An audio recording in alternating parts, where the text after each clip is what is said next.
Hi everyone. Our subject today is an interesting one, and it's about the Khilafa in Islam. Known as a symbol of statesmanhood, started right after Muhammad died. It took different aspects and interruptions. Some were good and productive, many others were non productive, even corrupted on all levels. Up until the Ottoman Empire collapsed, the Khilafah was the formal Muslim objective as a model to be adopted and respected. Recently, Daesh declared Islamic Khilafah on territory they occupied after orchestration between few regional countries and the superpowers caused terror and anti-terror war until they were recently eradicated or almost eradicated. Still today, Muslims dream of having some kind of khilafah. Somehow, somewhere, thinking it's a religious duty or the cornerstone long to unite Muslims. Around Islam, which in their minds a return to prosperity and to Allah. Due to fabricated history of almost 13 centuries of intermittent khilafah and the impact of national states right after the fell apart of khilafah in 1929 and after colonization of Muslim world and the loss of its ID caused by contradictions between a heritage and a jurisprudence standing still, never changed, against evolved civilizations and human achievements away from the Muslim world in fields of industry, technological, and human sciences since the Second World War, performed by Western Christian and Asian civilizations. This caused a split of opinion and position amongst Muslims. One faction blamed it on religious practices and ideology. I mean, this retreat is blamed on religious practices and ideologies by some Muslims.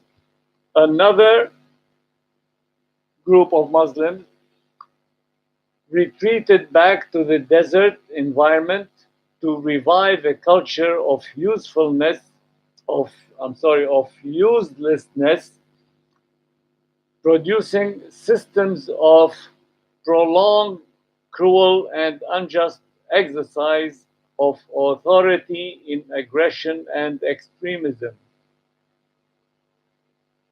In fact, nothing wrong in uniting Muslims except the suggested plans to do so. Those plans are either stupid and naive or simply unattainable, or fake, like the ones you hear in Friday's speech or other hostile projects. Khilafah projects misses some essential elements of success. Number one, should give up on old concept of useless historical victories revisited or revisited historical victories and dominations. and the enthusiastic will to convert the whole world to Islam, forgetting that this is never an objective of Islam itself. Because it's never an objective to Islam that everybody should convert to Islam. So this will is a sick will, actually. Number two, should clean and erase garbages from Muslim culture and jurisprudence that did disintegrate Muslim from the reality as well as the real world. Number three, misses the unification of objectives politically, economically.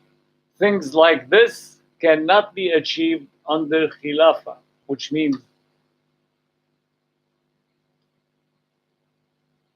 Khilafa is somehow, or it becomes somehow like a dictatorship. Because one ruler,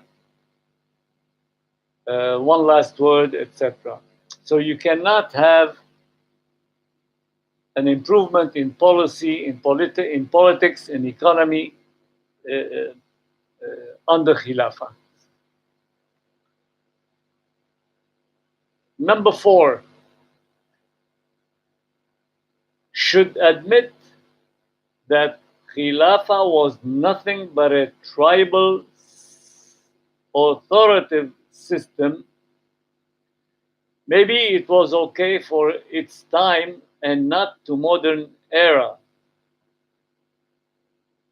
and should accept the fact that as much as Islamic civilization did benefit humanity, other civilization contributed as well and still do.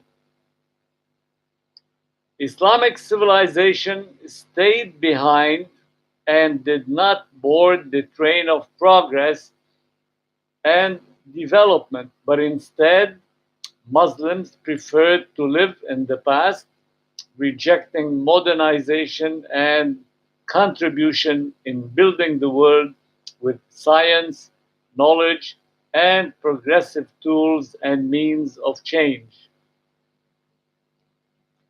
Change to seeing religion and faith only in their heart, and it takes will and effort and plans to improve and progress in productive and useful domains like manufacturers, scientific labs, and sports, etc. The word Khilafa in the noble book, the Quran that is, means responsibility and not authority.